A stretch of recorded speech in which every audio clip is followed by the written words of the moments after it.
¿Listo, Cristian?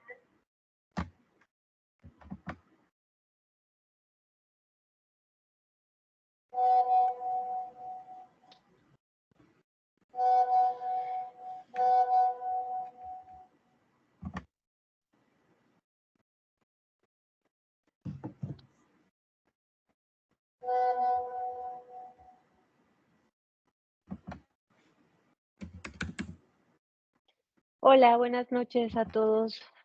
Buenas noches, doctores. ¿Me escuchan? Hola, hola. ¿Me escuchan? Sí. ¿Qué tal? ¿Cómo están? Bueno, para quienes no me conocen, voy a presentarme con ustedes. Por ahí creo que alguien tiene prendido su micrófono. Por favor, apáguenlo para que no haya interferencia. Bueno, yo soy la doctora Delia Cruz, soy ginecóloga oncóloga, soy egresada del Hospital General de México y bueno, actualmente laboro en mi institución, en el Hospital Luis Castelazo Ayala y pues de manera privada en el Hospital Ángeles México. El día de hoy vamos a ver una clase que corresponde a uno de los cánceres de los tumores ginecológicos que existen. Y bueno, vamos a empezar hablando un poco de su definición, su anatomía, para que podamos entender un poquito más el tratamiento del cual más adelante vamos a platicar, epidemiología y así empezar a desarrollar el tema. ¿Dudas, preguntas, les parece si las dejamos al final de la clase? Y bueno, vamos a empezar con un poco de anatomía. Y bueno, quiero recordarles que la vulva se encuentra en la parte anterior del perine. Va a estar conformada por los labios mayores, los labios menores, el orificio uretral, el orificio vaginal, el vestíbulo vaginal, el prepucio del clítoris, el clítoris como tal, el ano y parte del perine. Y bueno, esto es muy importante que ustedes lo sepan porque dependiendo la localización en donde se encuentre la lesión, vamos a poder nosotros estadificar las lesiones o como tal el cáncer vulvar. Alrededor del 70% de los cánceres se van a encontrar en este lugar, que son los labios mayores. Y bueno, no hay que dejar por un lado lo más importante, que va a ser una de sus principales vías de diseminación, que es la vía linfática. Y para esto, bueno, vamos a recordar un poquito de la diseminación, que va a empezar con los ganglios bilateralmente. Su principal vía van a ser los ganglios inguinales superficiales, horizontales y perpendiculares, y posteriormente se van a ir a todos los ganglios inguinales profundos. Así como al llegar a los ganglios pélvicos. Hay un signo patognomónico muy importante que lo vamos a encontrar aquí en la ingle, que se llama ganglio de Cloquet, que es muy característico en estadios clínicos avanzados de la vulva. Entonces hay que realizar una revisión clínica muy importante cuando hagamos nosotros el diagnóstico. Pues bien, hablemos un poquito del panorama mundial sobre la epidemiología.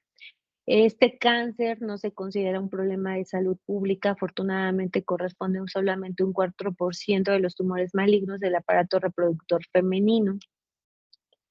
Voy a apagar esto. Listo. Oye, perdón, ¿qué tenemos en Estados Unidos hablando de su epidemiología? Pues bueno, bien. Como primer lugar, sabemos que ellos tienen cuerpo uterino, o sea, endometrio, secundaria a la obesidad, el ovario como en segundo lugar, cervix, pues se ha ido hasta el tercer lugar, pues debido a que tiene mucho mayor alcance a todo el tamizaje que hay actualmente sobre cervix y que ese no debería de ser un cáncer que exista en estos momentos. Vulva en cuarto lugar, vagina y otros en quinto, ¿de acuerdo? Entonces vamos a ver vulva, se encuentra un número de casos de 6,120 con un porcentaje de 5,2. Eso es lo que hay en México y eso es lo reportado en el 2020. Número de casos nuevos, 548 y aproximadamente un 2.6%. Número de fallecimientos, alrededor de 174 y 1.9%. Pacientes vivas sin cáncer, alrededor del 68.3%. Y bueno, vean, este es un estudio que se hizo en el Hospital General de México, pero lo que quiero que vean y lo más importante de esta tabla es de que ha ido aumentando este cáncer secundario, pues a uno de nuestros principales factores de riesgo, como es el virus de papiloma humano. Entonces, vean aquí alrededor de 1.9% en los años de 1980, después un 2 y arriba de un 2.3. Ajá. Estas pacientes fueron, o este estudio más bien, vean, el número de pacientes estudiadas fue un número de 22 con un porcentaje de 2.3, la paciente de menor edad de 37 años y la mayor de 90 años. La edad promedio del diagnóstico es aproximada de los 68 años, sin embargo, este punto de corte ha ido disminuyendo, dado que el virus de papiloma humano pues, se encuentra en mujeres jóvenes. Entonces, hay literatura que actualmente dice que el diagnóstico está haciendo alrededor de los 45 años. Pues bien, voy a hablar un poco de lesiones preinvasoras, que como tal no es el tema, pero me gusta mucho porque vamos a poder despejar algunas dudas que después supongo que ustedes van a tener su clase como tal de lesiones preinvasoras para poder ya introducir al cáncer. Si no han tenido esta clase, pues bueno, creo que me parece de suma importancia verla ahorita para poder entender un poquito más en realidad el cáncer vulvar. Bien, estas lesiones preinvasoras se conocen o han estado estudiadas desde hace muchos años. En el CIR de 1997 al 2004 reportó una incidencia de 5 en cada 100,000.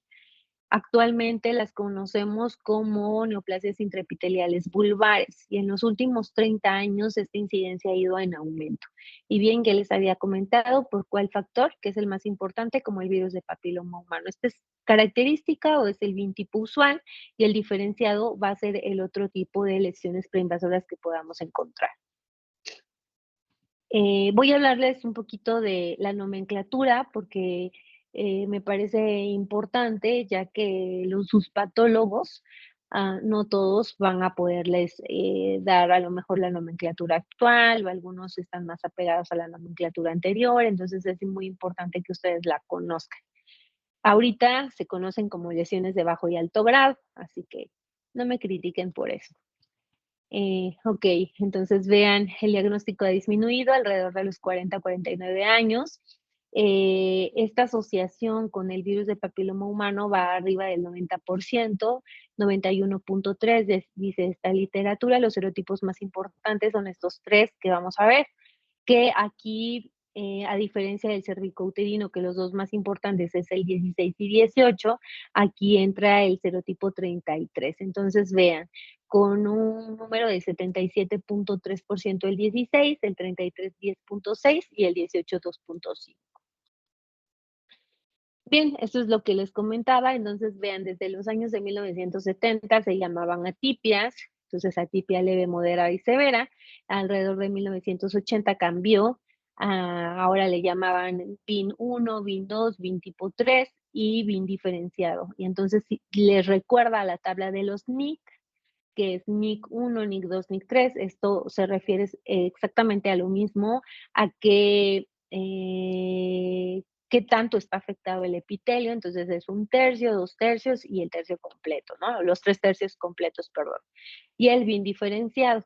En el 2004, pues ya le llamaban cambios reactivos y cambios citopáticos por virus de papiloma humano. El BIN tipo usual, que lo dividimos en tres diferentes subtipos histológicos, así como el BIN verrugoso, basaloide mixto, el diferenciado y el BIN no clasificado. Esta nomenclatura sí todavía la van a encontrar más frecuentemente, entonces BIN tipo 1, un tercio superior del epitelio, el cual está afectado, el BIN tipo 2, dos tercios inferiores del epitelio, o lo que llamaban displasia moderada, y el BIN tipo 3 o displasia grave con afección de todo el grosor epitelial. Bien, esta tabla me parece muy importante, entonces tómenle foto, apréndansela y vamos a comentarla. Entonces, vamos a dividir las lesiones preinvasoras en binusual y bien diferenciado. Entonces, vean todas las características que ustedes tienen que estudiar en cada una de las pacientes para lograr este diagnóstico. Entonces, el bien tipo usual, que va a ser, que va a estar relacionado con el virus de papiloma humano, van a presentarse regularmente en pacientes menores a 40 años o oscilando más o menos esa edad. Va a tener una frecuencia del 90 al 95%, va a haber presencia de virus papiloma humano y esto va a ser muy, muy importante para su diagnóstico. Ajá. ¿Por qué? Porque hay pacientes que pueden llegarles con este diagnóstico, a lo mejor, eh, más bien clínicamente les va a hacer pensar que una paciente joven o entre esta edad, que es lo más frecuente, y lo que primero que van a buscar es este factor de riesgo, virus de papiloma humano. Pero no hay que olvidar que existen otro tipo de lesiones que se pueden parecer mucho a las lesiones preinvasoras. Entonces, lesiones como dermatitis crónicas, dermatosis secundarias a tratamientos utilizados. Entonces, es muy importante realizar PCR en estas pacientes, que es la prueba molecular más importante o que estamos utilizando. ¿Alguien puede apagar su micrófono, por favor? ¿Listo? Ok, gracias. Entonces, las pruebas moleculares que ahorita estamos utilizando, pues son muy, muy importantes porque nos pueden hacer el diagnóstico diferencial entre una y otra. Estas pacientes regularmente o podemos encontrar condilomas, son fumadoras, ya que el tabaquismo es un factor de riesgo muy importante en estas lesiones. Podemos encontrar una citología normal y ojo con esto. Entonces, casi siempre que ustedes estén sospechando en una lesión preinvasora, hay que investigar cervix, porque es lógico que si tenemos una lesión externa, muy probablemente la podamos encontrar también en vagina y en cervix.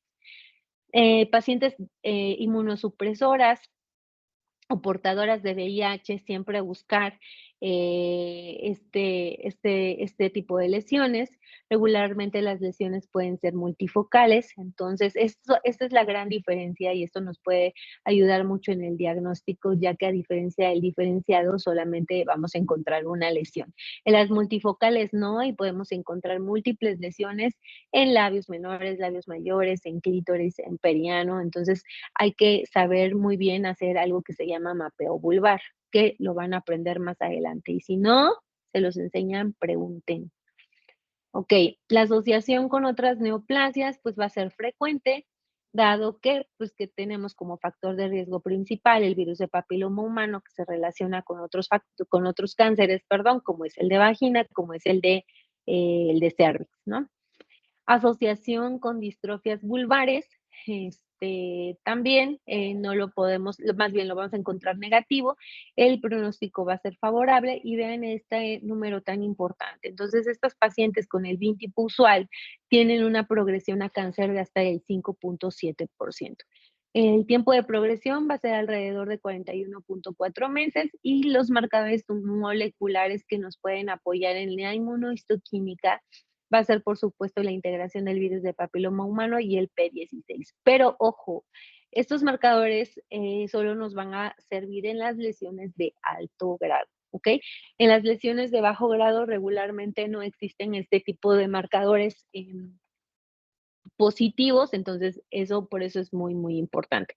Ahora vámonos en el otro lado, como es el bien diferenciado, las pacientes se van a presentar alrededor o son mayores de 40 años, regularmente son pacientes seniles, va a tener una frecuencia entre el 5 al 10%, podemos o no encontrar virus de papiloma humano, esto no es tan estricto, pero no hay que dejarlo pasar desapercibido. Condilomas regularmente no encontramos este tipo de lesiones, pueden ser o no fumadoras, la citología se va a encontrar negativa y raramente o más bien no las vamos a encontrar en este tipo de pacientes, VIH o inmunosupresión. ¿Y aquí por qué? Porque aquí el factor o el gen que va a estar presente va a ser el P53, el cual va a sufrir pues aquí una mutación. Las lesiones regularmente son unifocales, o sea, presencia de una lesión. Raramente van a tener asociación a otras neoplasias, pero lo que sí van a tener, o muy importante, va a ser la asociación a distrofias vulvares. Llamémosle alguna dermatosis o algún líquen, que hay muchísimos tipos de líquen y que actualmente se están viendo muy, muy presentes. El pronóstico es desfavorable, vean el progresión a cáncer hasta un 32.8%, entonces es muy importante que todas este tipo de lesiones, una vez diagnosticadas, se traten. Tiempo de progresión alrededor de 22.8 meses y los marcadores tumorales que nos van a apoyar en este diagnóstico, pues va a ser la mutación de este gen tan importante que se llama P53. Esto ya va a ser cuando ustedes tienen su biopsia y entonces sí se lo van a poder pedir a su patólogo. Vean, así se ve una lesión preinvasora. Entonces, esta es una lesión premaligna de la vulva. Estas lesiones tienen pérdida de la maduración de las células epiteliales asociadas con hipercromasia y plomorfismo nuclear y acumulación celular y mitosis anormales. Estos son los diferentes subtipos histológicos de los que habíamos platicado ya en esta clasificación y actualmente todavía por ahí de repente los patólogos ponen esta característica, no, pues es tipo verrugosa o es tipo basaloide. Entonces vamos a hablar un poquito de cada una de ellas para que ustedes puedan tener un poquito más de su conocimiento. Entonces, el bien tipo usual lo vamos a dividir en basaloide verrugoso. Las basaloides regularmente tienen células de tipo parabasal, son células inmaduras, son atípicas, van a... Hola, hola, ¿qué, tenemos problema con el audio?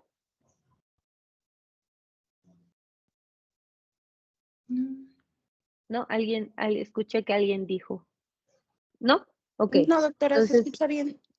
perfecto. Entonces, estas van a tener células atípicas, van a representar numerosas figuras mitóticas, un núcleo hipercromático aumentado de tamaño, y bueno, el condilomatoso se va a ver así como tal, con una superficie ondulante, condilomatosa, va a ver marcada proliferación celular con numerosas figuras mitóticas, y algunas presentan maduración de no tipo condilomatoso. Entonces, vean, el basaloide regularmente tienen una base, se ve como una úlcera como tal, este tipo de lesión, y va a haber cambios, ¿no?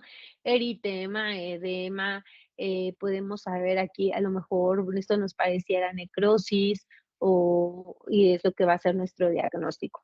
Ahora, las lesiones verrugosas o condilomatosas, pues se ven así como tal, como un condiloma grande y seguramente sí se han encontrado muchas lesiones de este tipo. ¿Qué tenemos en el 2014? Pues la OMS la subdividió en lesiones intraepiteliales de bajo y alto grado y el BIN de tipo diferenciado. Ajá. En el 2015 se optó como la lesión de alto grado, a veces denominada BIN tipo habitual o usual, causada por el virus del papiloma humano. El diferenciado, como ya les había dicho, se asocia con lesiones inflamatorias crónicas de la vulva y principalmente el líquen escleroso. La enfermedad mediada por el virus de papiloma humano se encuentra en mujeres más jóvenes, representa la mayoría de los casos de VIN y su prevalencia continúa aumentando. Y eso realmente es muy alarmante, ¿no? Porque tenemos una vacuna. Entonces, una vacuna que puede hacer la diferencia entre muchos diagnósticos, entre muchos cánceres. El cáncer de cervix en primero no debería existir, entonces deberíamos de ir eliminando todo esto. Siempre hago esta introducción de vacunas, no es como tal el tema, pero la verdad es que siempre me gusta platicarles un poquito de vacunas porque no sé si está en su temario, pero sería muy importante que estuviera, ya que pues nosotros que somos como ginecólogos, porque antes de ser onco, pues fui ginecóloga, entonces soy ginecóloga, entonces sí tenemos muchas pacientes a las que podemos hacer prevención primaria. Entonces, ahorita que tenemos de la vacunación, pues tenemos la más actual, la nonavalente, perdón, Gardasil nonavalente, que salió más o menos por noviembre. Ahorita no sé si ya esté en todo el país, al menos aquí en México sí hay. Este, es el mismo esquema de la tetravalente, se aplica en pacientes entre 9 y 14 años, que es la edad ideal, niños y niñas.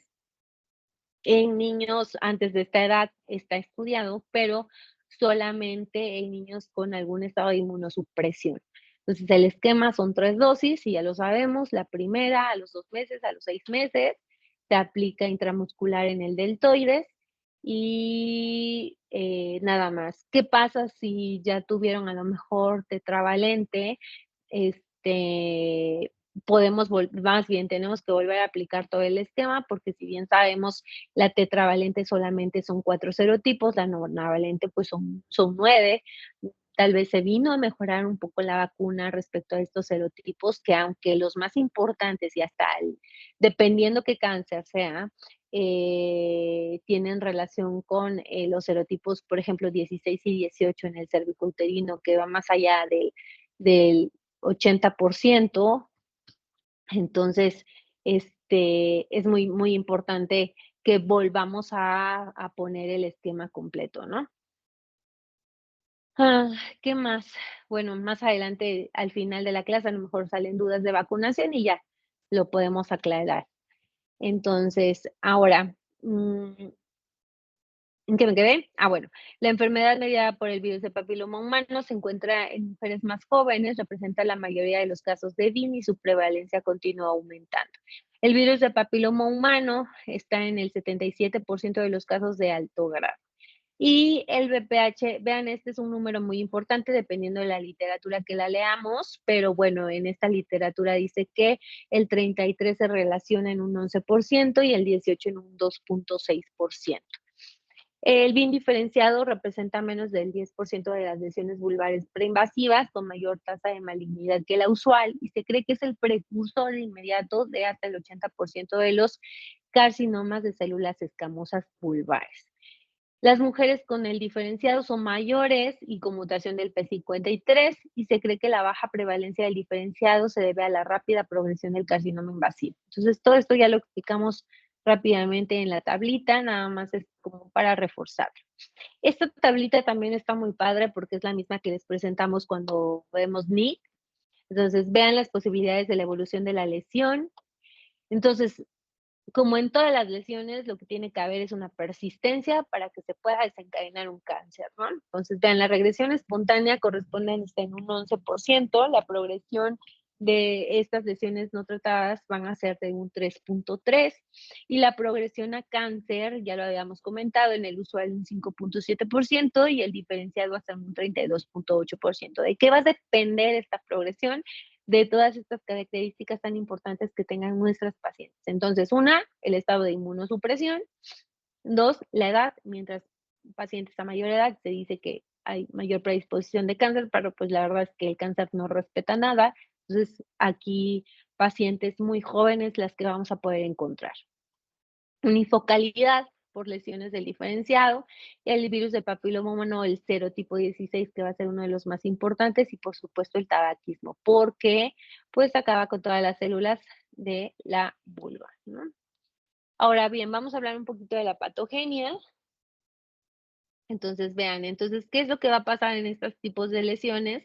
Pues va a haber un desequilibrio a través de estas oncoproteínas como son las 6 y 7, va a haber esta expresión en estas células, va a haber inhibición de la apoptosis, va a haber una proliferación aberrante, va a haber aneuploidía, una inestabilidad genómica, una interacción sistemática, y en eso que va a interactuar en el sistema inmune, y así poderse desencadenar este tipo de lesión tipo usual, obviamente ayudado de esta interacción con estos genes o con estos marcadores tumorales como son el P16 y el Ki-67, que es el otro marcador tumoral muy importante que puede estar también presente.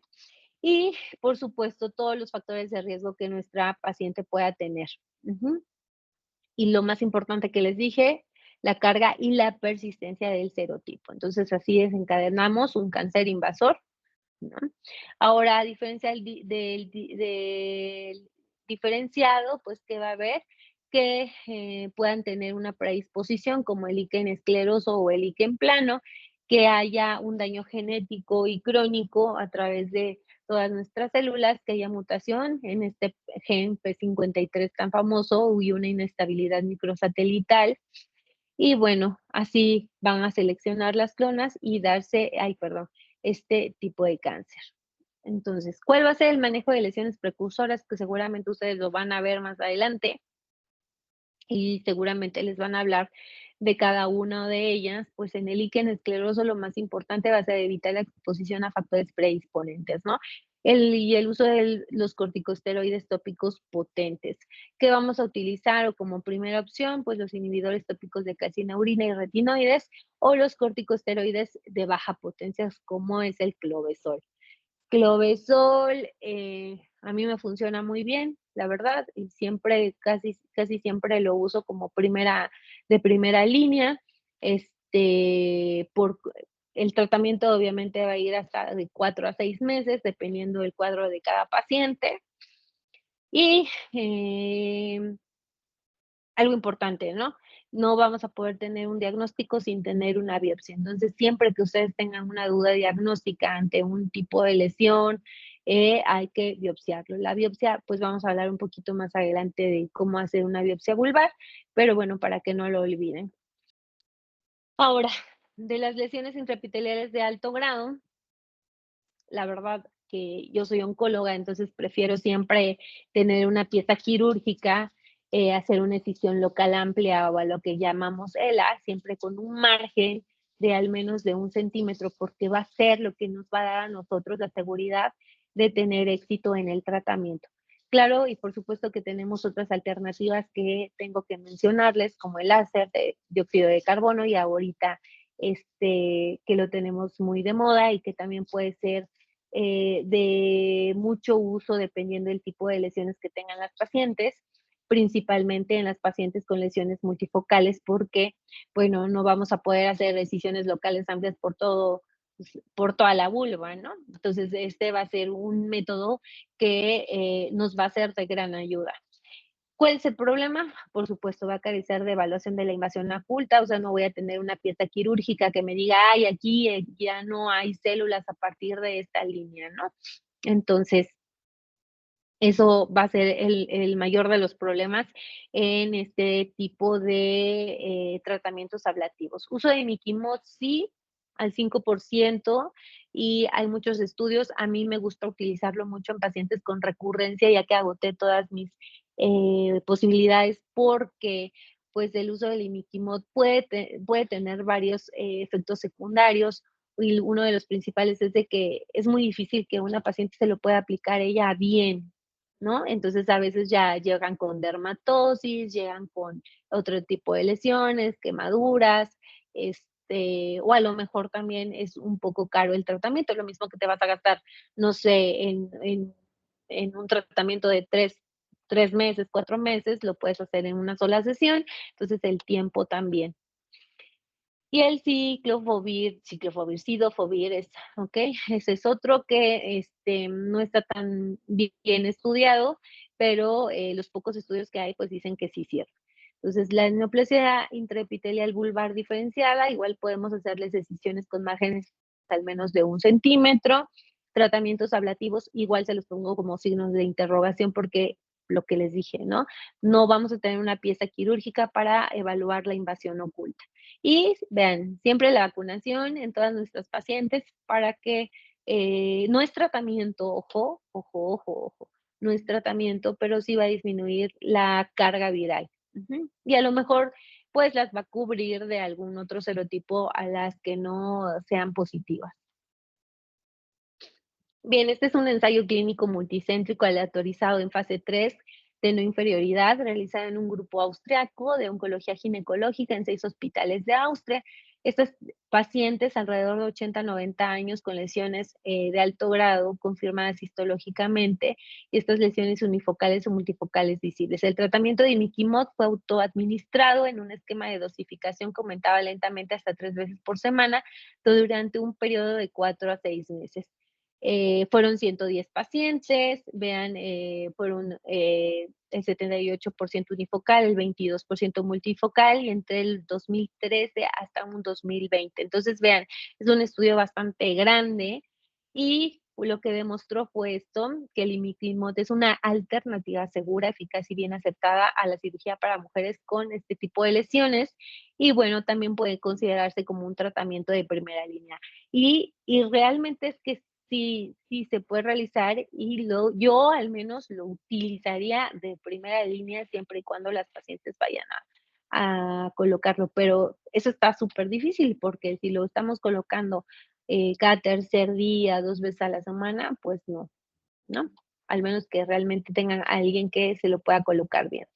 Ahora vean, va a haber recurrencia de estas lesiones preinvasoras hasta en un tercio en todas de estas, perdón, hasta en un tercio de todas estas pacientes lo van a presentar y principalmente estas van a ser las características más importantes por las cuales puedan presentar la recurrencia. Pacientes con inmunosupresión, pacientes con multifocalidad, el tamaño de la lesión que sean mayores a 3 centímetros, porque aquí el tamaño sí importa, en pacientes con edad mayores a 50 años y por supuesto, ¿no? Que tengan márgenes positivos en la muestra de la escisión. Entonces, siempre que tengan una muestra que hayan enviado y que les marquen margen positivo, hay que hacer una rescisión de esa lesión hasta obtener un margen negativo. Hay que quitar este factor tan importante como el tabaquismo o intentarlo quitar en estas pacientes, ¿no? Y las tasas más altas de recurrencia con ablación láser que con escisión. Esto es lo que dice este estudio, ¿ok? Bien, ahora sí vamos a entrar a hablar en cáncer vulvar.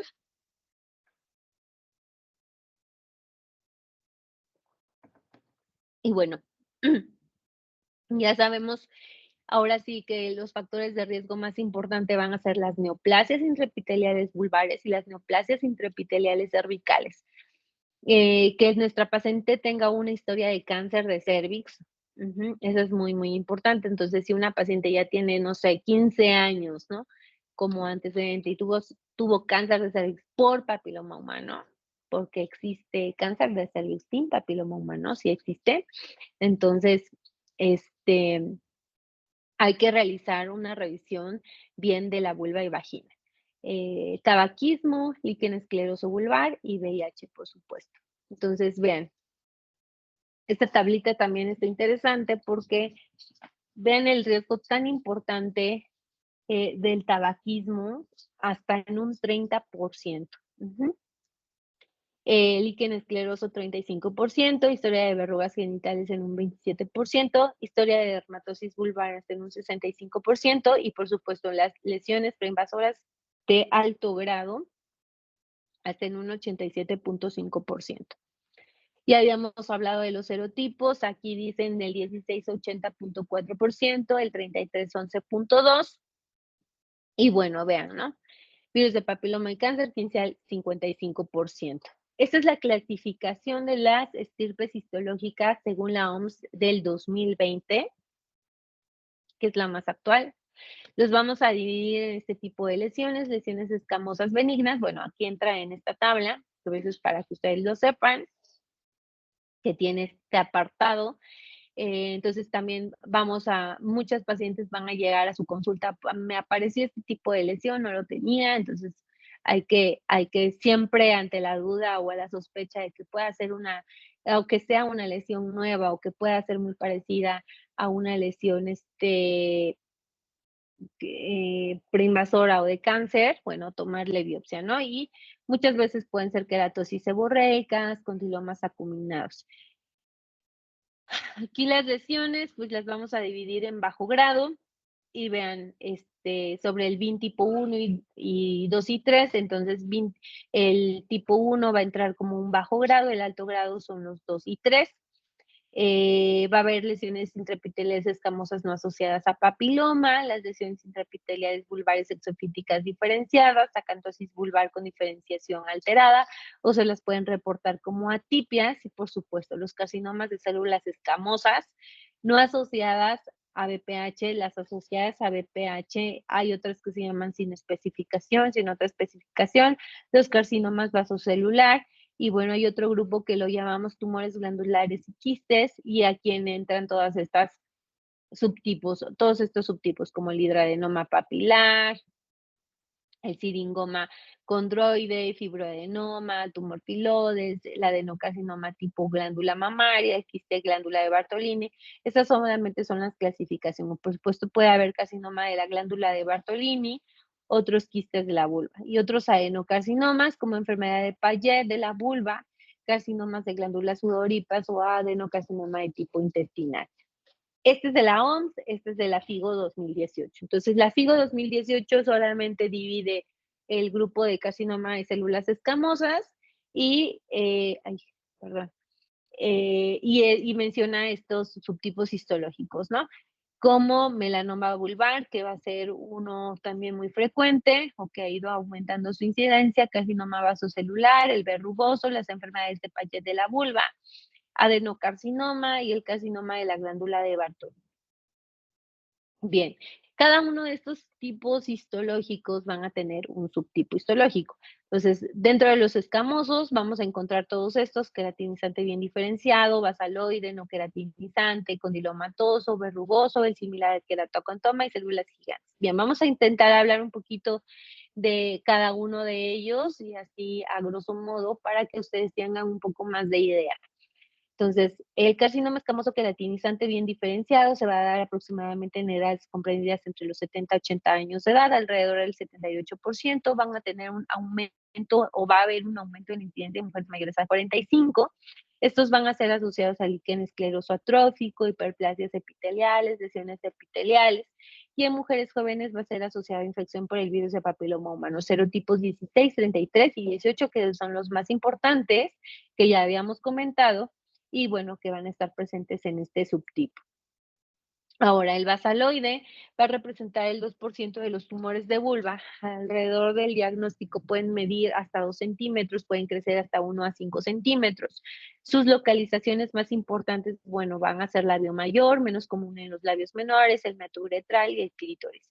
28% los podemos encontrar así como una lesión ulcerosa y el 3% puede ser una lesión pigmentada. Ojo con las lesiones pigmentadas.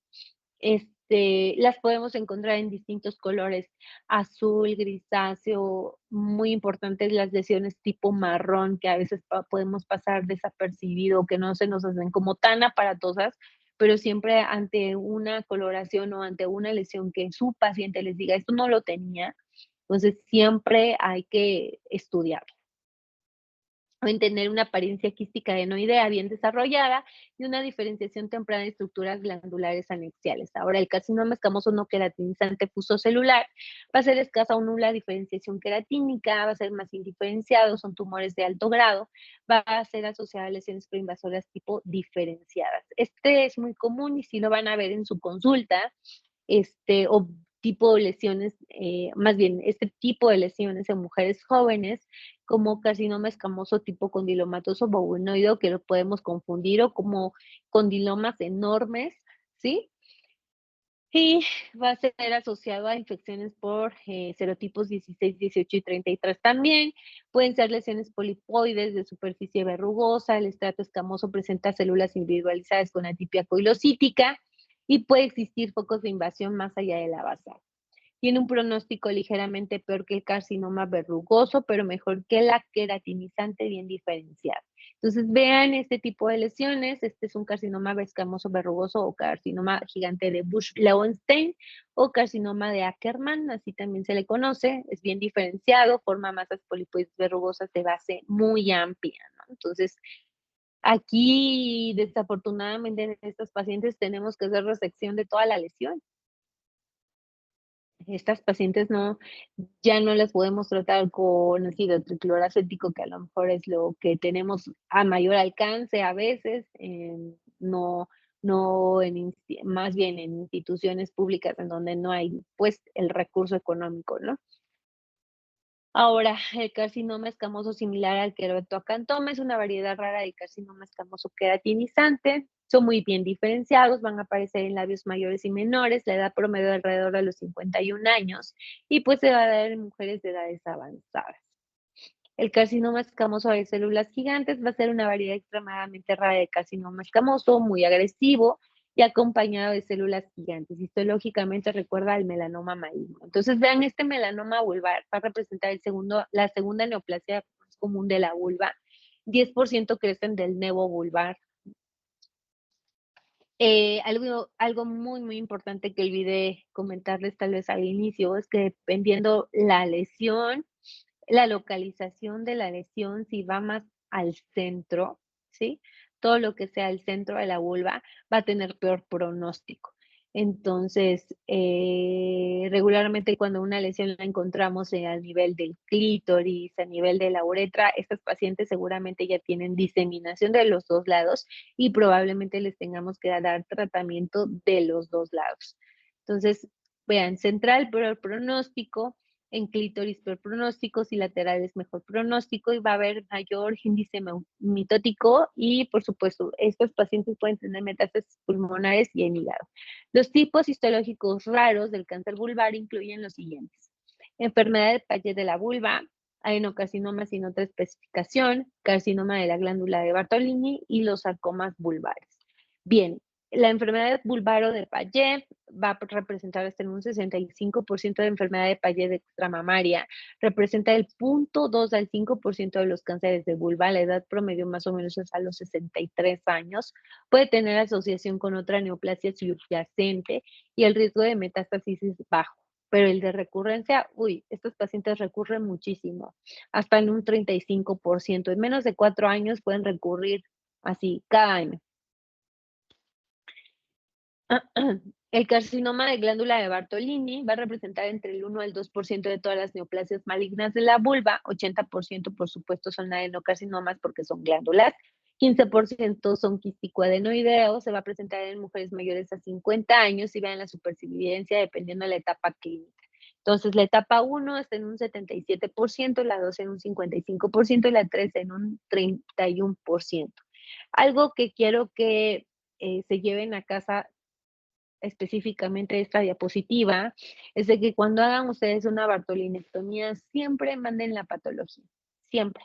Hay pacientes que tienen bartolinitis de repetición, ojo, siempre esos pacientes que tengan bartolinitis de repetición pueden tener un cáncer de Bartolini. Entonces, siempre quitar esa glándula y mandar la patología. Bien, estos son los sarcomas de vulva, representan 1 a 2% de todos los cánceres de vulva, afortunadamente, son de sumamente mal pronóstico, se presentan alrededor de los 60 a 75 años de edad y bueno, los subtipos pueden ser leiomiosarcomas, raptiomyosarcomas, liposarcomas y angiosarcomas. Esos pacientes una vez del diagnóstico fallecen a los 6 meses, entonces el pronóstico es muy mal.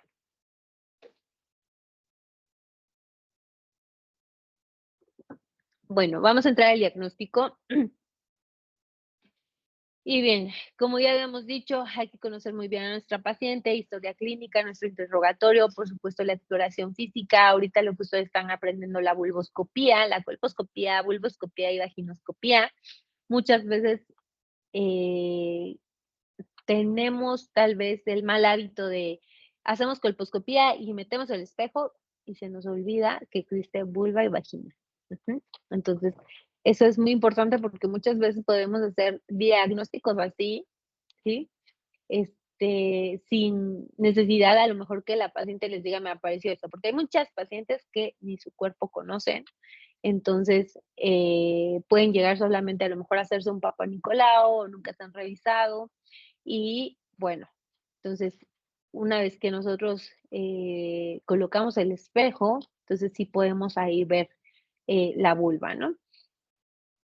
Biopsia, nuestro estándar de oro y por supuesto nuestros estudios de imagen cuando ya tenemos el diagnóstico y cuáles nos van a servir.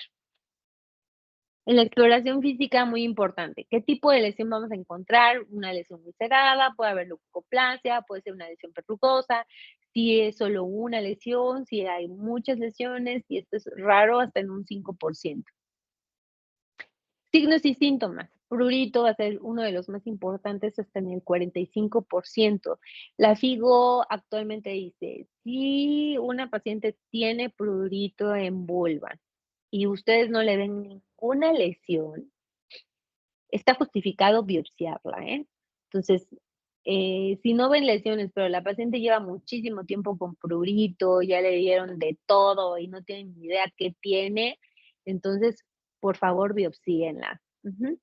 Puede presentarse así: prurito 45%, masa 45%, dolor hasta el 23%, sangrado en un 14%, ulceración 14%, disuria, eh, suena raro, ¿no?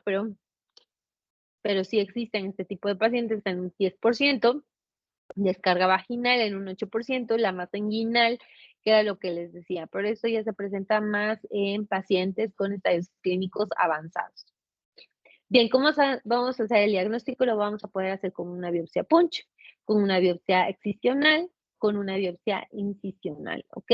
Entonces, ¿cómo vamos a tomar la muestra? Pues va a depender muestra de la lesión, evitar siempre el área central o de la necrosis. Hay que alcanzar el tejido graso subcutáneo para decir que es una buena toma de biopsia. El sacabocados dermatológico de Case nos puede ayudar.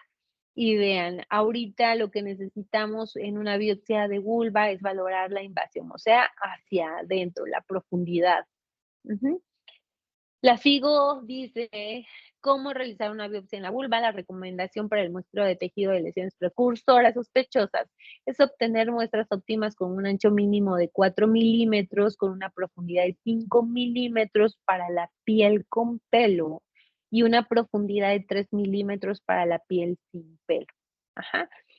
Las zonas mucosas logradas con punzón, bisturí frío, sutura o corte asistido. Entonces, si no tenemos punch, pues un bisturí, ¿no? Un bisturí en bloque y hacia adentro. Y pues no le tengan miedo, la vulva es muy, muy noble, si cicatriza rápido, sangra, puede sangrar, pero pues le podemos dar ahí un puntito en el consultorio y no pasa nada, ¿no? En caso de que sea una úlcera o fisura, se debe realizar biopsia donde exista epitelio intacto. Esto es muy importante. Entonces, siempre que ustedes tengan una lesión con úlcera, traten de tomarla lo más periférico posible, o sea, más hacia afuera de la lesión para que puedan tener también tejido se pueda valorar bien, porque muchas veces si se toma el centro ya con necrosis, eso les va a reportar el patólogo, necrosis. Entonces, por más que ustedes vean un tumor ahí sangrando y tienen toda la cara de un cáncer, el patólogo les puede decir necrosis. Métodos de imagen. Bueno, aquí va a ser muy importante, dependiendo, ya tenemos nuestro diagnóstico, ya sabemos que es un cáncer vulvar, entonces ahora lo vamos a tratar de etapificar, ¿no?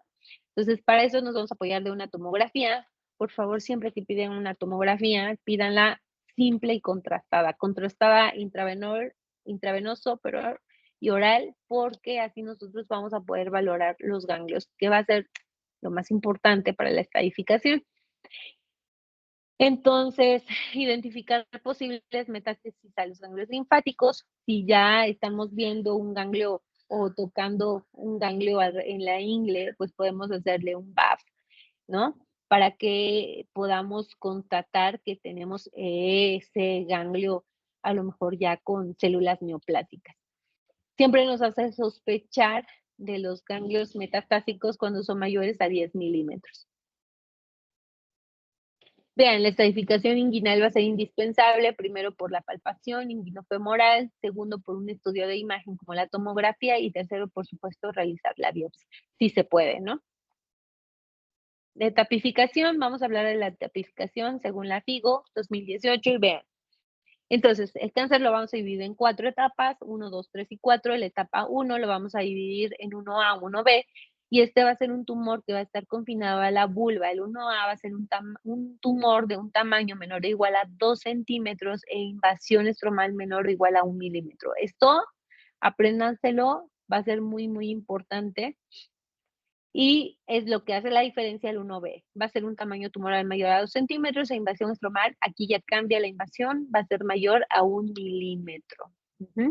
El estadio clínico 2 va a ser un tumor de cualquier tamaño, pero con extensión a 1/3 ya sea inferior de la uretra, vagina y ano, con ganglios negativos.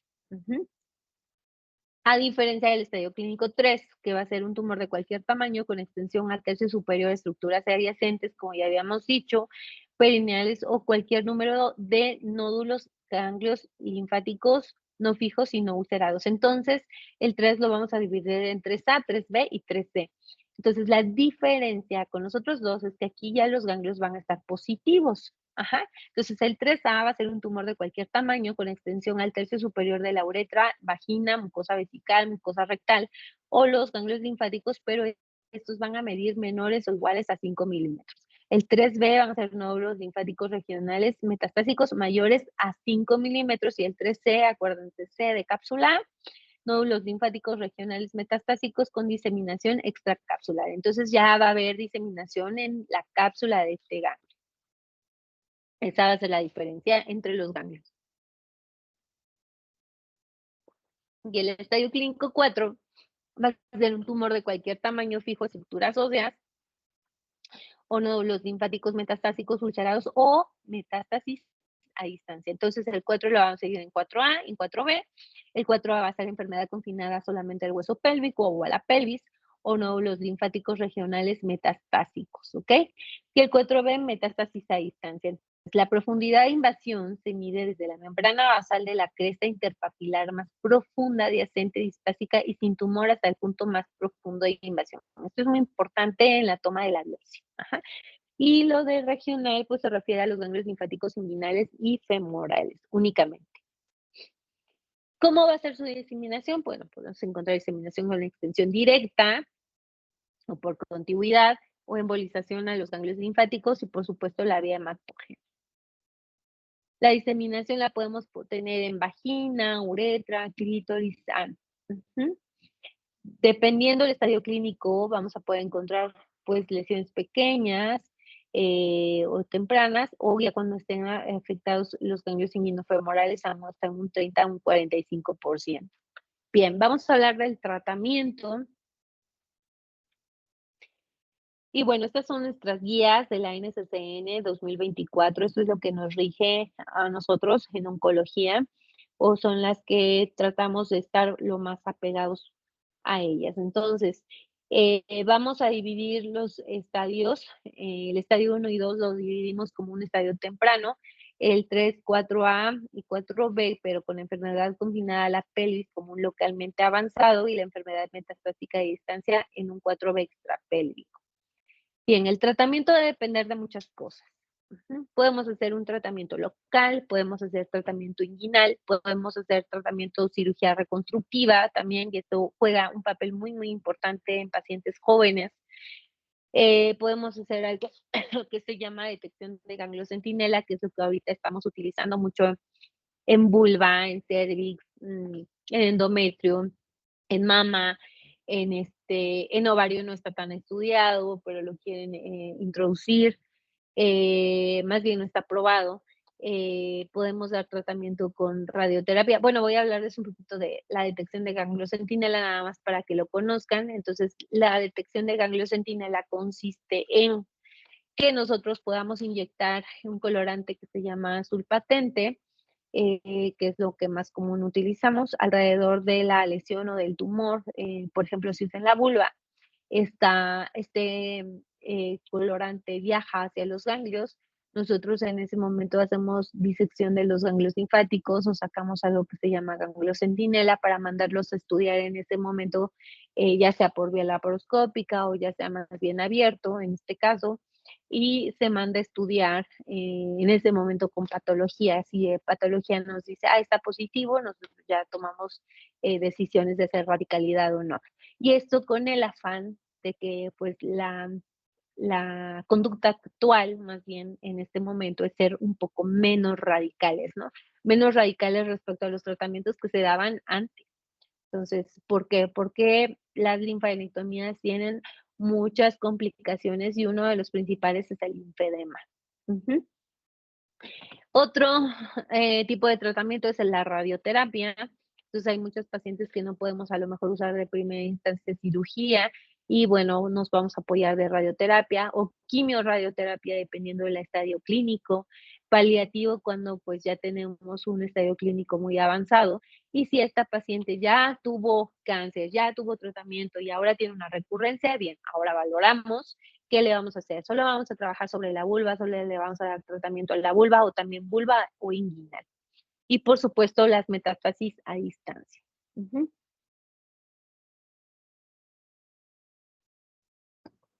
Ahora vean.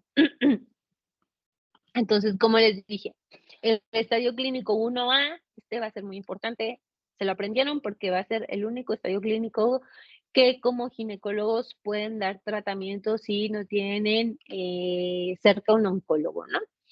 Entonces, el estadio clínico 1A consiste en un tumor, ¿sí? De menos o igual a 2 centímetros, pero con una invasión menor o igual a 1 milímetro de invasión. Y esto se los tiene que decir el patólogo en su biopsia. Entonces, ¿qué les podemos hacer a estos pacientes? Vulvectomía simple o parcial, o lo que nosotros llamamos decisión local amplia, o sea, solamente quitar la lesión con un margen, que eso va a ser lo muy importante. Mucha literatura dice mínimo 8 milímetros, el consenso son 1 centímetro, perdón, al menos.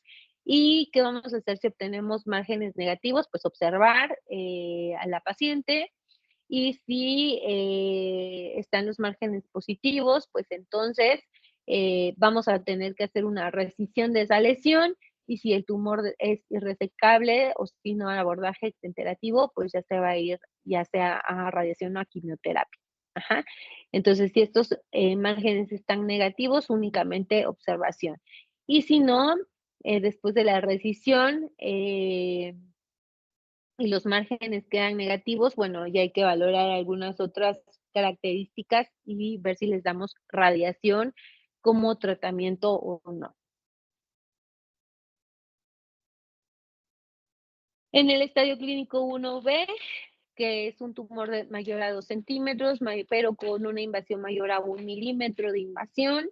Entonces, esto aquí viene ya un poco más complejo porque va a depender hacia dónde está la lesión, y si recuerdan lo que les dije hace unas diapositivas, todas las lesiones que estén hacia el centro, sí, van a tener que tratarse un poco más radical. Entonces, si la lesión está lateral mayor o igual a 2 centímetros desde la línea media, lo que nosotros podemos hacer es algo que se llama vulvectomía radical con evaluación del nódulo, o sea, lo que les expliqué hace ratito, que es biopsia con ganglio centinela, biopsia del nódulo o centinela o linfadenectomía solamente de un lado, y lo hacemos inguinofemoral. Sin embargo, si esta lesión ya está vulvar, central, anterior o posterior, ya tenemos que valorar los dos lados, tanto el derecho como el izquierdo, y hacemos una vulvectomía radical con evaluación de inguinofemoral del nódulo linfático bilateral.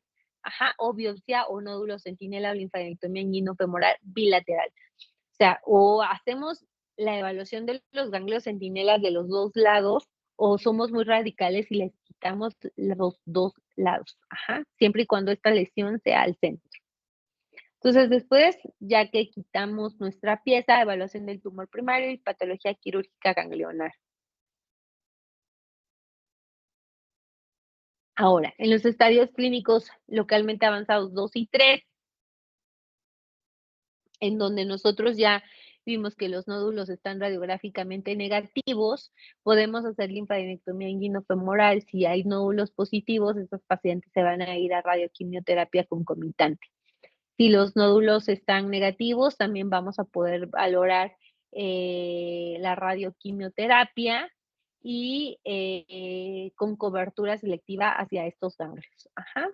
Y dependiendo si los nódulos son irresecables, pues aquí nada más nosotros vamos a tener que constatarlo con una biopsia o con una aspiración para considerar también nuestra radioquimioterapia concomitante.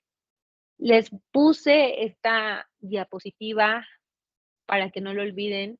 El tratamiento de la enfermedad microinvasiva, que es el estadio clínico 1A, que es un tumor igual a menor a 2 centímetros, pero con una invasión menor a 1 milímetro, invasión menor a 1 milímetro, es el 1A.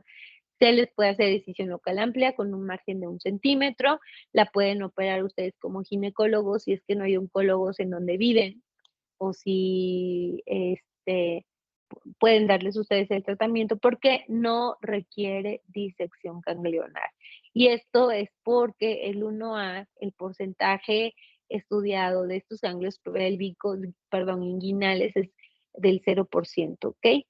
Entonces les pongo aquí sidofovir entre paréntesis y mitimod entre paréntesis porque realmente en un cáncer o en una enfermedad microinvasiva pues no tenemos como tal una pieza, no podemos decir esta paciente ya quedó con márgenes libres y entonces va a tener una mínima posibilidad de que tenga recurrencia.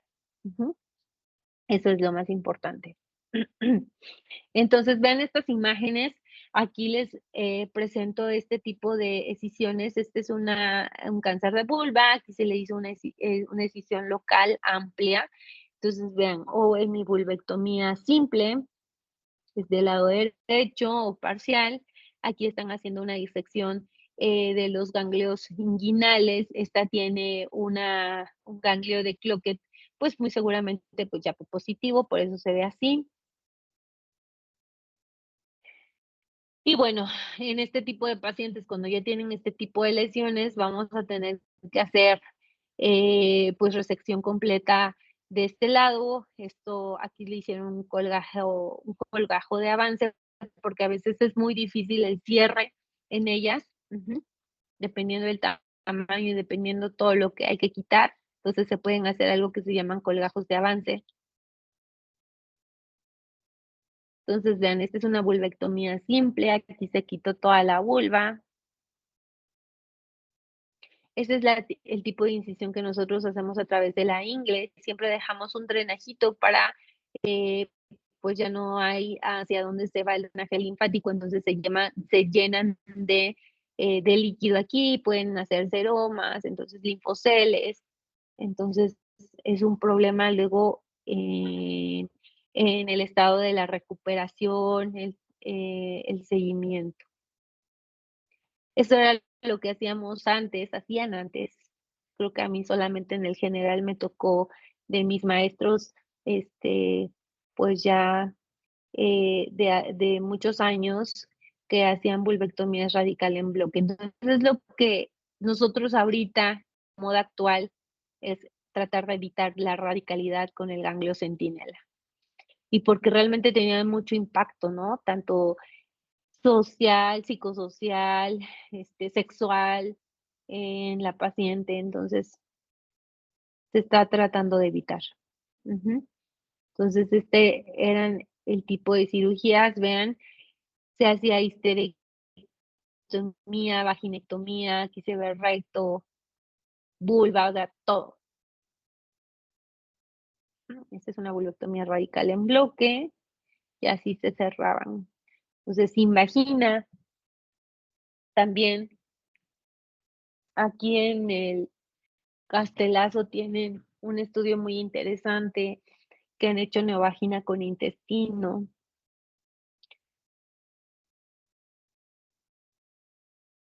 Y bueno, hablando de la enfermedad metastásica más allá de la pelvis, cualquier T, cualquier N, fuera de la pelvis, siempre radioterapia con control locorregional paliativo y terapia sistémica, o sea, quimioterapia.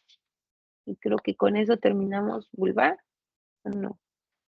Bueno, sí, esta es la última diapositiva. Entonces, dependiendo, como les había dicho, si son resecables o no los ganglios, los disecamos o los mandamos a radioquimioterapia, pero sí, esta era la última. Y bien, ¿tienen dudas? Es momento.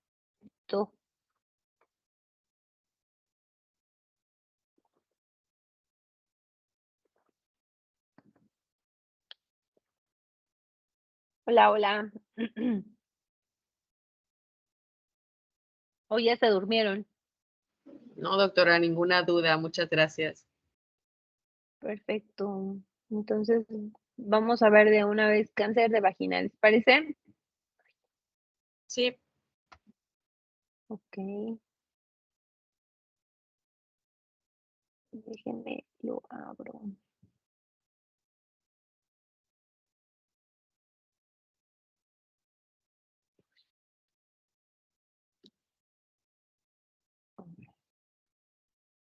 Déjenme lo abro, ¿eh?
Hola, hola, ¿ya me escuchan?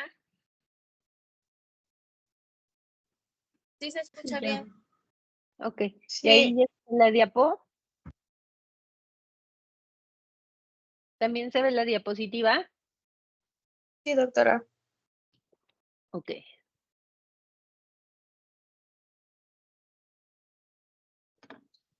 Entonces, bien. Vamos a ver cáncer de vagina. Y bueno, como introducción, el cáncer de vagina va a corresponder únicamente al 3% de los tumores ginecológicos. La enfermedad metastásica se desarrolla con mayor frecuencia, hasta en un 80 o un 90%.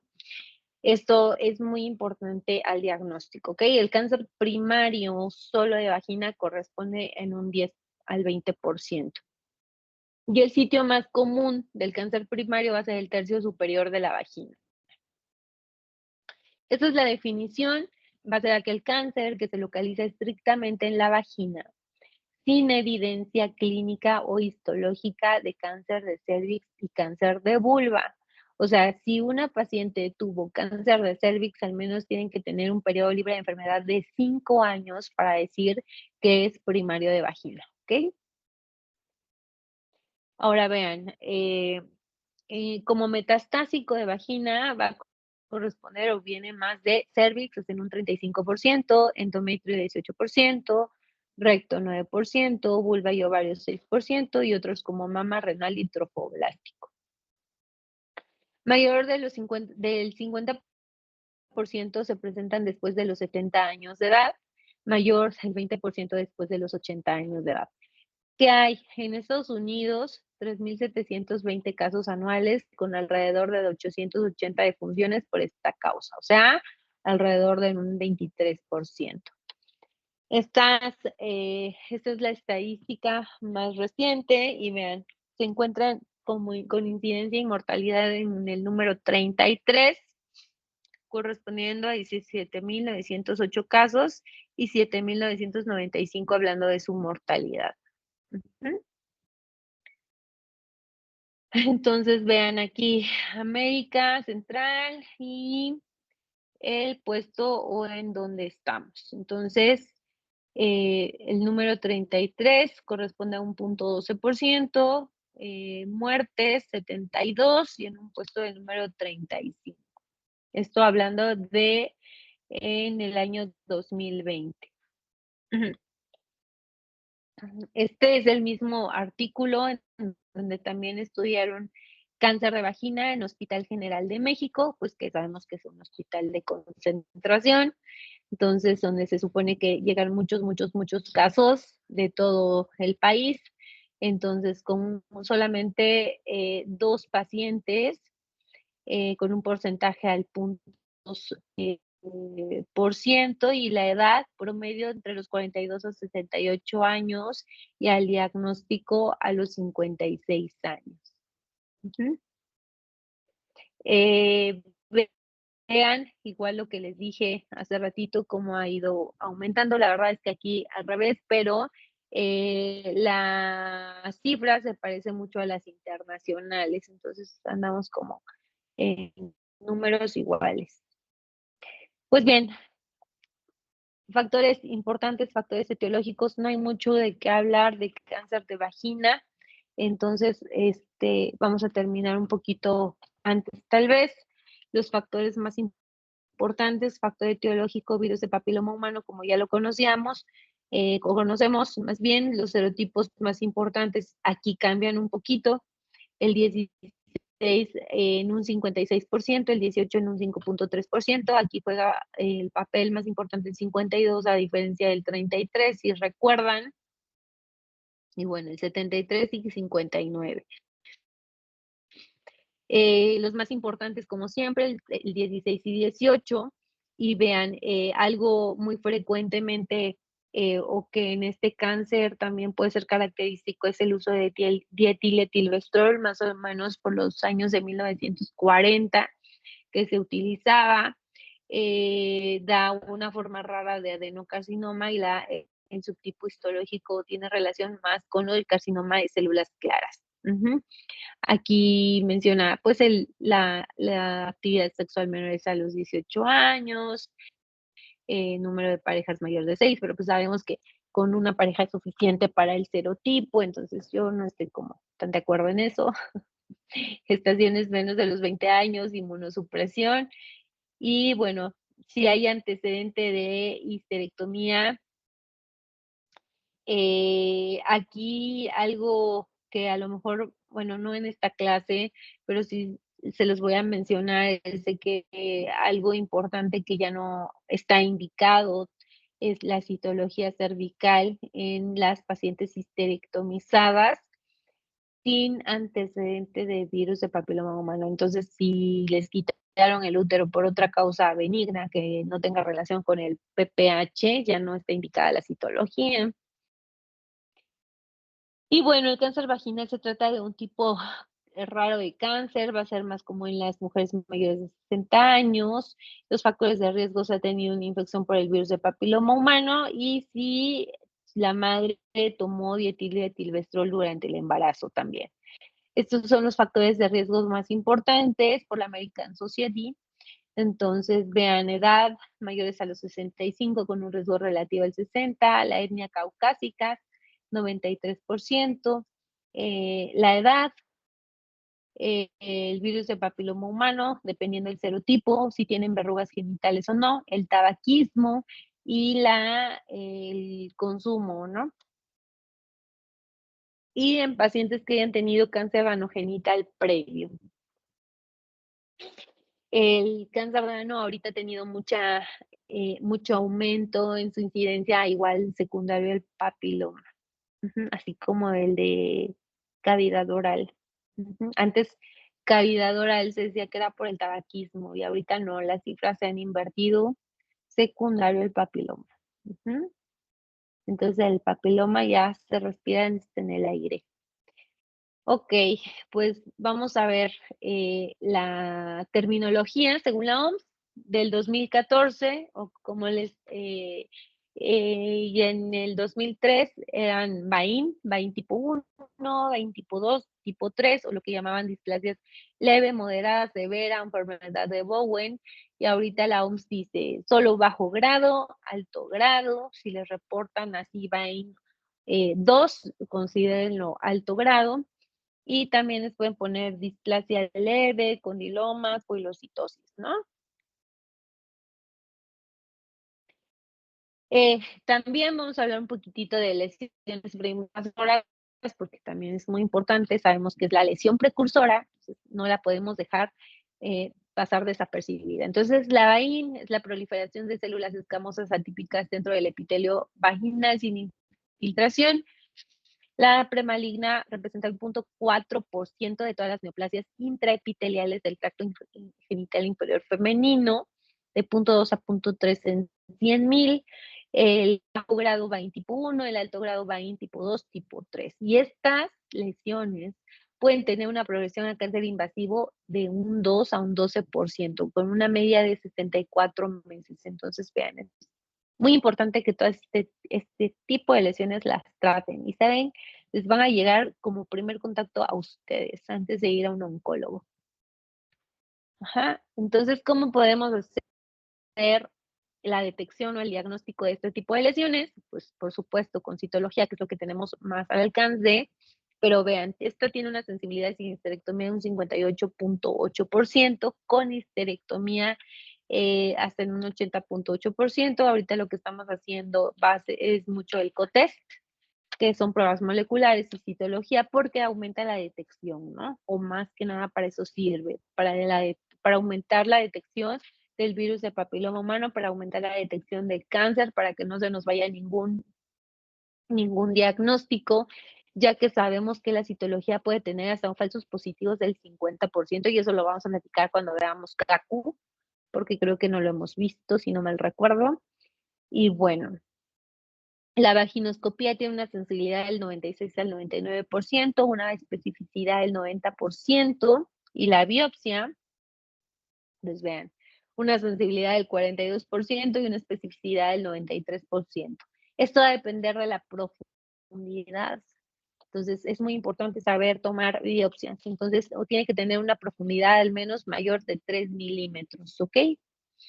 Indicaciones para vaginoscopía, ¿cuáles son? Pues que tengamos una citología normal después de una histerectomía, una citología normal después de una resección completa de un NIC, que haya progresión de la lesión vaginal visible o palpable, NIC en mujeres inmunosuprimidas, que tengan historia de leucemia, sangrado vaginal de origen desconocido. Siempre hay que buscar en vagina si no tenemos algún tipo de lesión.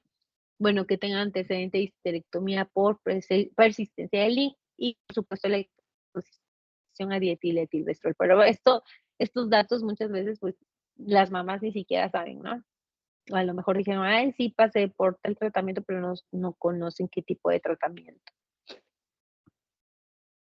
Ahora, Vain de alto grado, pues el factor etiológico más importante, papiloma humano, está del 70 al 90%, ya les había comentado, serotipos 16, 18, 52, 73 y 33, 59 y 56, 52, 6 y 35, los más importantes.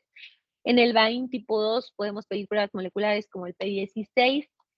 Ajá, aquí nos va a servir el P16 para los de alto grado. Para cuando tengan un bajo grado, la verdad es que ni siquiera lo pidan porque no tiene caso. ¿Cómo se van a tratar estas lesiones?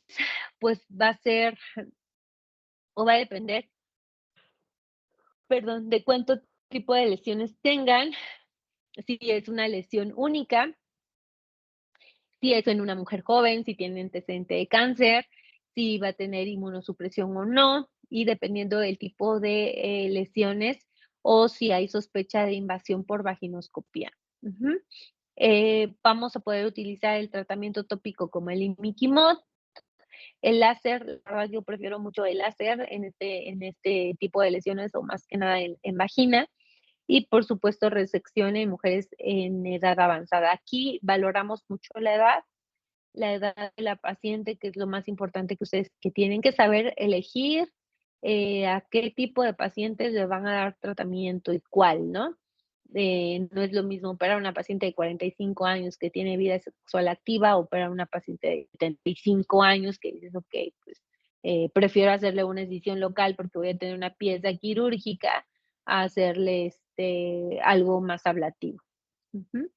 Y sí, el tipo de lesión es múltiple. Entonces, podemos hacer en las alto grados ya sea excisiones o vaginectomía parcial o completa dependiendo, o braquiterapia. Esto también lo podemos utilizar en ellas. Entonces, aquí valorar en mujeres de edad avanzada que no pueden someterse a algún procedimiento quirúrgico, lesiones extensas o recurrentes sin otra opción y elevado riesgo quirúrgico, ¿no? Bien, en las decisiones quirúrgicas, considerar todo esto. Tenemos órganos muy cercanos que podemos lesionar, lesión a vejiga, recto, acortamiento o estenosis vagina, y pues las indicaciones cuáles van a ser, vain de alto grado, poshisterectomía y las que están localizadas en la cúpula. Estas van a tener una probabilidad de invasor de oculto hasta el 12%. Y bueno, también podemos utilizar la decisión láser o electrocirugía. Con pues, complicaciones como en todos los procedimientos, podemos tener riesgo a la lesión vesicalo-rectal, indicaciones ya que sean lesiones uni o multifocales de pequeña extensión y en pacientes inmunosuprimidas. Pueden tener recurrencia y esto es de lo que más padecen estas pacientes, de las recurrencias. Entonces, vean, la recurrencia puede ocurrir de un 13 y el 25% en los primeros 2 años después del tratamiento. La colpectomía va a estar indicada en el tratamiento, va a ser el tratamiento de elección en las pacientes post-histerectomizadas en lesiones únicas de cúpula vaginal. Tiene una eficacia del 80%, una recurrencia del 10% y márgenes libres, o dependiendo si nuestros márgenes libres estén o no afectados, hasta en un 35%. Aquí lo mismo como en las NIBUS o en las de vulva, los tratamientos ablativos están contraindicados ante la sospecha de invasión. El láser, pues la única desventaja es que no tenemos muestra histológica. Las indicaciones contra las lesiones son totalmente visibles, uni o multifocales sin riesgo aparente de invasión. Entonces, lo más importante es de que Ok, no tiene invasión, sí puedo hacerlo. Una efectividad que va hasta el 42 al 90%. El 5-fluoracilo va a ser uno de los medicamentos más utilizados, pero bueno, aquí se dice que tienen mayor riesgo de recurrencia. Y el imiquimod, mayor tasas de eliminación del virus del papiloma humano, mayor del 50% que el láser. Esto es bien importante, ¿no? Entonces, el problema es el uso. Lo que ya les platicaba. Se queman, se hacen úlceras, hacen dermatosis, hacen de todo. Claro, no todas las pacientes, pero para saber cuál nos va a tocar es lo difícil. Bueno, pues ¿cuál va a ser el mecanismo de aparición? Puede ser un cáncer primario con un 16% de lo que ya habíamos dicho, o metastásico hasta el 83%. Esta diapositiva ya se las había comentado al inicio. Entonces, vean, los estirpes histológicos más importantes, pues el epidermoides en un 82%, los vamos a dividir en adenocarcinomas, en sarcomas, y dentro de los adenocarcinomas podemos encontrar todos estos tipos, y en los sarcomas, el linfoma y carcinoide. Células claras es de los adenocarcinomas, ¿ok?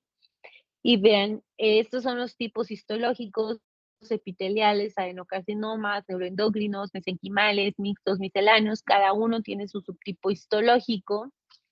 Y bueno, solamente se los pongo para que los conozcan, si en algún momento les lleguen alguna vez lo leí, ¿no?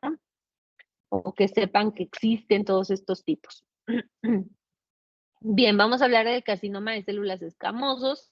Van a representar hasta el 90% de los cánceres vaginales, se presentan en una edad promedio de los 60 años. Macroscópicamente, vean, va a tener un tumor de aspecto papilomatoso o pueden tener una lesión endofítica indulada o lesión anular, así se ve como tal en vagina. Va a tener una prevalencia asociada al virus del papiloma humano. Y vean, Bain o el tipo de Bain 2 y 3 está en un 90.1%. Y los factores de mal pronóstico, por supuesto, la edad, el tamaño tumoral, que siempre importa el tamaño en oncología, la etapa clínica, dependiendo de la etapa, sea 3 o 4, y microscópicamente cómo se ven células grandes con abundante citoplasma y perlas córneas. Ahora, de los adenocarcinomas, solamente van a representar más o menos el 10% de los cánceres vaginales, el 70% se van a encontrar en etapa 1. Estos regularmente los vamos a encontrar en la cara anterior de la vagina, entonces siempre hay que revisar todas las caras.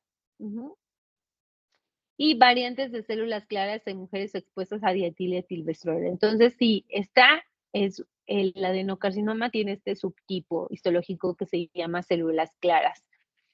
Casi todos los cánceres primarios de vagina en mujeres o menores aquí o igual a los 20 años del diagnóstico y surgen en áreas de adenosis vaginal o restos de Wolf. Ahorita vamos a hablar sobre esto de la edad, ¿ok?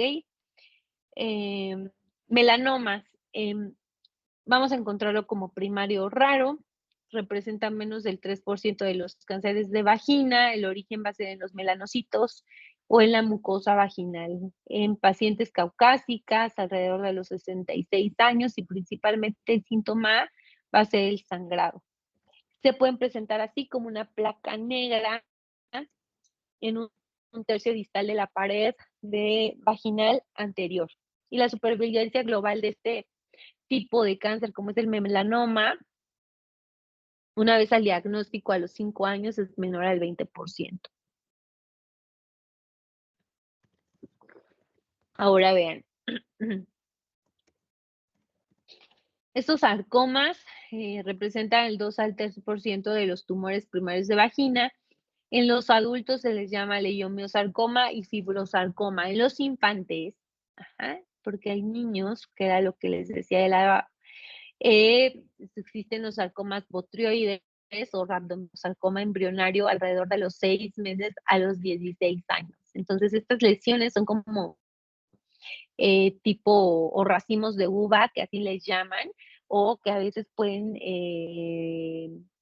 simular condilomas. Son lesiones bien diferenciadas, bien circunscritas y de márgenes infiltrantes. Pueden tener una lesión multicéntrica y son sumamente agresivos. Vean la distribución por etapa clínica de este cáncer. En la etapa 1, 29%, en la 2, 36.5%, en la etapa 3, 21.4% y la 4, 13%. Hay distintos tipos de vías de diseminación por contigüidad, como vemos aquí, hacia órganos, la linfática, por supuesto, por todos la diseminación linfática y hematógena. Entonces, esto es muy importante y esta tabla se las tengo que mencionar porque ese es el único cáncer que ustedes no pueden tratar. Entonces, el estadio clínico 1 va a tener una relación con o una diseminación linfática hasta en un 6 a 14% de los ganglios, en la etapa 2 en un 26 a un 32%, la etapa 3 45% y la 4 arriba del 50%. Pero esta tabla está padrísima. Entonces, tómenle foto porque dependiendo el tipo de cáncer, vean los síntomas que se pueden presentar. Entonces, en el cáncer cervouterino puede haber sangrado, secreción vaginal anormal, en el ovario, vean todos los síntomas, es el más inespecífico, ¿no? Puede haber dolor, puede haber crecimiento abdominal, puede haber sangrado, puede haber dolor en lumbalgia, puede haber cambios en los hábitos alimenticios también, náusea, vómito, cambios en los hábitos urinarios. En el de útero regularmente hay sangrado anormal o dolor o presión en la zona pélvica ya cuando estaban en estadios clínicos avanzados porque están oprimiendo los ganglios, los nervios, perdón. Y el cáncer de vagina, pues el sangrado anormal o los cambios de hábitos urinarios. Entonces, siempre que haya una paciente de ceñil o y no encuentren la causa, siempre buscar, ¿no?, un cáncer. Y en el de vulva, dolor o presión en la zona pélvica, comezón o ardor en la vulva, que era lo que decíamos que el prurito es uno de los más importantes, y cambio en el color de la piel de la vulva o cambios en la piel de la vulva, así como algún tipo de lesión, ¿no? O verrugas.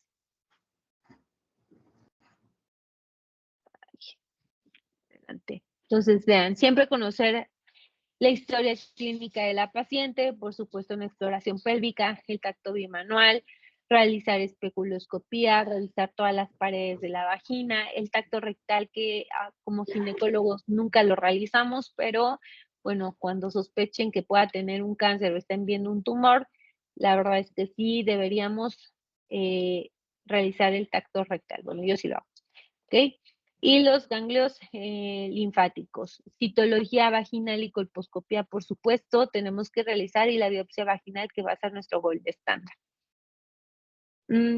Yo no soy tan fanática del Lugol en vagina. Prefiero ver las lesiones con el ácido acético. Y la verdad es que el acético en cervix, en vagina, se ven claramente una vez que ustedes ya tengan el entrenamiento suficiente. Van a poder diferenciar la glándula, van a poder diferenciar el tamaño de la lesión, los bordes del mosaico, los vasos. Esto nada más es de cuánta práctica tengan que tener o cuánta colposcopía hagan para poder hacer un buen diagnóstico. Entonces, a lo mejor no se los he comentado porque no hemos visto cervix, ¿no? Pero yo no estoy como tan de acuerdo en las guías de solo si te sale alterada tu citología, hazle colposcopía. Por supuesto que no. O sea, la colposcopía es para aumentar la detección del diagnóstico. Yo se las hago a todas. ¿Qué le va a pasar a la paciente? No le va a pasar absolutamente nada si tú le haces una colposcopía. Al contrario, puedes tener muchos diagnósticos y no solamente porque tengas una citología normal lo vas a hacer.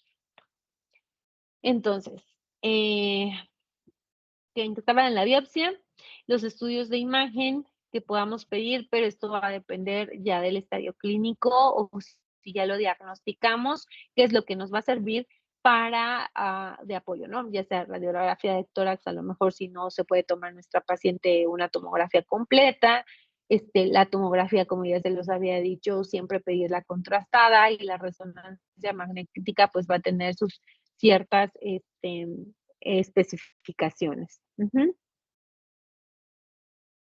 Entonces, usualmente es lo que vamos a pedir. Esto es por la Asociación de Radiología. El PET-CT ya lo utilizamos, pero cuando hay recurrencias, ¿no? Entonces, cuando hay recurrencias es cuando nos va a servir nuestro PET para saber hasta dónde tiene metástasis o en qué otros órganos que no podamos valorar con la tomografía. Entonces, esto ya se los había puesto, las indicaciones de la vaginoscopía. Creo que repetí perdónenme, no me fijé. Y bueno, respecto a la estadificación de la JCC, vamos a ver que lo vamos a poder dividir en grados: el bien diferenciado, el moderadamente diferenciado y el 3, que va a ser el pobre diferenciado. Esto se los va a dar el patólogo ya cuando tengamos la biopsia. Y según la estadificación de la JCC, un TX es un tumor primario que no puede ser evaluado. El T0 va a ser sin evidencia del tumor primario. Y igual, ¿no? Va a hacer la estadificación del 1 al 4, y el 1 va a ser aquel tumor que solo va a involucrar la vagina, y lo vamos a dividir en 1A y en 1B. Y el 1A va a ser un tumor menor a 2 centímetros, 1B va a ser un tumor mayor a 2 centímetros, ¿ok? N significa nodo o ganglio y la M significa de metástasis. Entonces nosotros así tendemos a escribir la etapificación. Por ejemplo, es un T1A, entonces es un tumor que mide menor a 2 centímetros, solo involucra vaginas, sin ganglios linfáticos es 0 y no tiene metástasis, entonces es 0. Cuando ponemos X es porque no sabemos o no tenemos estudios complementarios.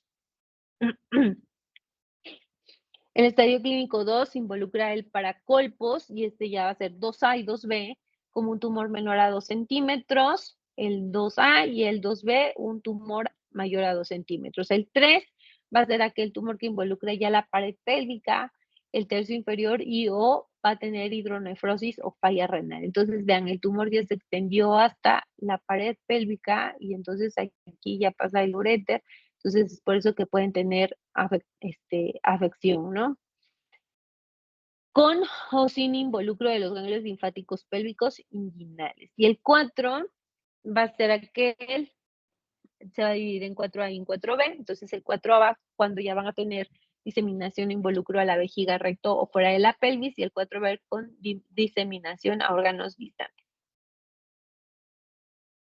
Entonces, el tratamiento va a depender de la histología del tumor, del volumen del tumor, de la localización anatómica de la lesión, del estadio clínico de la enfermedad y, por supuesto, de la edad de la paciente. Estos van a ser nuestros factores pronósticos más importantes que a nosotros nos sirven para saber en qué estadio clínico la vamos a dejar y si va a recibir tratamiento adyuvante después. Y le llamamos adyuvancia a aquel tratamiento posterior al quirúrgico, ya sea radioterapia, quimioterapia, braquiterapia, ¿ok? Entonces, edad, lo más importante: pacientes mayores a 60 años, tipo histológico, los más agresivos, como ya habíamos comentado, melanoma y sarcomas, que las lesiones estén en el tercio vaginal distal o lesiones mayores a 4 centímetros, o que haya afección ganglionar, por supuesto, van a tener mayor recurrencia. Oye, ¿Quieres? Lo saqué de la bolsa, pero no lo alcancé a planchar. Los que están colgados sí están planchados. doctora, ¿podemos apagar su micrófono, por favor? Ay, perdón. Gracias. Entonces, el estadio clínico 1, vean, aquí va a depender de la localización. Entonces, si el tumor está en el tercio superior y está limitado a la mucosa, a esta paciente le vamos a tener que hacer histerectomía radical, más vaginectomía, más linfadenectomía pélvica, ¿ok? Y los márgenes que tenemos que tener presentes van a ser al menos de 1 centímetro. A diferencia de los que están localizados en el tercio inferior, podemos hacerle una incisión local amplia o ser un poco menos o no quitar a lo mejor toda la vagina con un margen de 1 centímetro, pero, que era lo que les decía, este cáncer no lo pueden operar ustedes porque les vamos a tener que hacer linfadenectomía inguinal. Entonces, desde el estadio clínico 1, más bien que es el único que podemos operar, se les hace linfadenectomía, ¿ok? Del 2 al 4 ya es, dependiendo dónde está la localización y si tienen ya ganglios positivos, órganos afectados, todas las pacientes van a radiación. Si el tumor afecta la pared posterior, vamos a radiar todos los ganglios que se encuentren en sacro y rectales. Y si el tumor afecta los tercios superiores, pues seguramente van a tener afección a los obturadores, ilíacos internos, externos, o los ilíacos comunes y presacros, y también necesitan radiobraquiterapia. Hablando un poquito de la radioterapia, solamente como comentario, pues van a tener complicaciones hasta el 5 al 20%. ¿Y cuáles van a ser? Pues pueden presentar ulceración de la mucosa vaginal y vulvar, estenosis, fístula, tanto vaginal y rectal. Entonces tienen un impacto muy, muy importante. Los radiooncólogos planean este tipo de tratamiento a base de resonancias o PET para evitar la menor severidad, toxicidad posible a los órganos y tener mejor control locorregional y a distancia y dependiendo de qué tamaño sea el tumor. Pero vean, quimio y radioterapia va a mejorar la supervivencia global hasta un 79% y el periodo libre de enfermedad hasta en un 73%. Obviamente, dependiendo de la etapa clínica, vamos a presentar las metástasis o se van a presentar las metástasis. En la 2, 30% de estos pacientes pueden tener metástasis, en la 3, 50% metástasis. Y el radiosensibilizador que podemos utilizar va a ser 5-fluoracilo más cisplatina. Entonces, vean cómo es la vida, sobrevida global, dependiendo la etapa clínica de cada uno con este tipo de tratamiento. Y bueno, algo importante que tengo que comentarles es que como el diagnóstico se ha visto en pacientes ya de menores de 60 años o que va a haber pacientes muy jóvenes que oscilan a través de los 40 años, es muy importante hacerles ascenso ovárico, pero esto lo tenemos que valorar muchísimo. Una vez dado el diagnóstico, nosotros tenemos que ver si esa paciente a lo mejor ya más bien tiene deseos de fertilidad o todavía no ha cumplido sus deseos de fertilidad, entonces sí tenemos que valorar eso. Porque la tasa de preservación de la función después de la radiación, híjole, es altísima, ¿no? Solamente son suficientes 5 Grays para que haya falla ovárica. Entonces, esto es muy importante.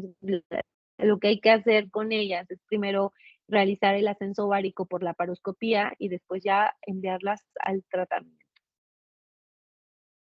Y bueno, este estudio solamente lo utilizamos, como les dije, en pacientes con recurrencia o las que requieren cirugía radical. Ya casi no se hacen exenteraciones, son muy seleccionados los casos y bueno, en este tipo de pacientes que cuando se hace este tipo de tratamiento, pues la supervivencia media va hacia los 8 meses. En el estadio 4, solamente tenemos que mejorar la calidad de vida de cada una de las pacientes y cómo, pues, si tienen fístulas, pues hacemos derivaciones, tanto urinarias como o colostomías, para que tengan una mejor calidad de vida. Bueno, como conclusiones, el cáncer primario de vagina es un tumor raro, de mal pronóstico, el epidermoide no queratinizante va a ser el más común, la lesión de alto grado, la vaina de alto grado va a ser la lesión precursora, el tratamiento quirúrgico solo es en el estadio clínico 1, la radioterapia va a ser a partir del estadio clínico 2 y los de peor pronóstico, ya habíamos dicho, pacientes mayores de 70 años, tumores mayores a 4 centímetros y ganglios linfáticos positivos. Y acá vamos. Esta de vagina realmente es poquita. Bien, ¿tienen dudas?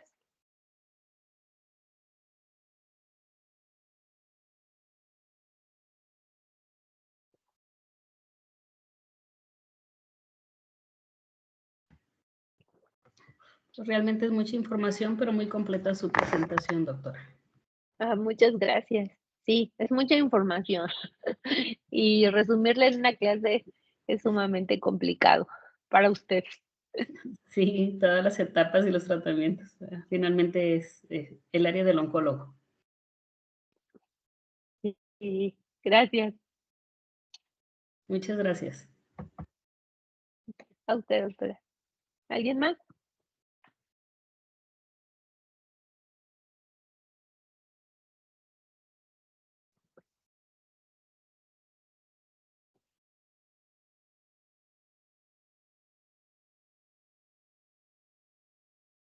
¿Todo bien, doctores? ¿Se durmieron en mi clase? No, Buenas doctora, noches. todo bien. No, doctora. Perfecto. Entonces, Gracias. muchas gracias. Nos vemos pronto. Gracias. Todavía nos falta Cervix, ¿verdad? No hemos visto Cervix, ¿o sí? No, aún no. Perfecto. Entonces nos vemos en Cervix. Chao. Buenas noches. Buenas noches, doctora.